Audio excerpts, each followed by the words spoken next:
Now on top stories, Mutya ng Pilipinas, Pampanga 2023. Candidate Geneva Lopez, nawawala ilang araw na ang nakalipas. Isang contestant ng Mutya ng Pilipinas, Pampanga 2023 ang naiulat na nawawala. Sa isang post sa Facebook, inihayag ni Lee DSC na idineklarang nawawala si Geneva Lopez at huling nakita noong Hunyo 21, 2024.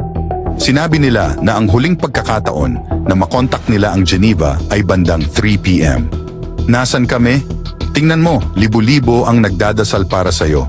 Maraming nagmamahal sa'yo. Balik ka na sa amin, please. Sa post ni Lee. Lord, nasa sayong mga kamay, inihahabilin ko po mga pamangkin ko naway ligtas po sila, saan man po sila naroon, she added. Ayon kay Presi Carion Lopez, tiyahin ng nawawala, bumiyahe si Geneva sa Capas, Tarlac, kasama ang kanyang asawa. Nakatanggap na ang post ng libu-libong share mula sa mga netizens na nagpahayag ng pagkabahala. May mga taong naninirahan sa Tarlac din ang nagboluntaryong tumulong sa paghahanap.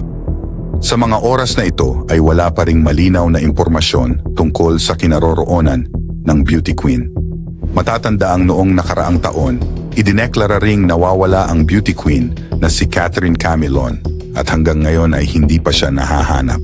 Si Geneva Lopez is a contestant sa Mutya ng Pilipinas, Pampanga 2023 pageant.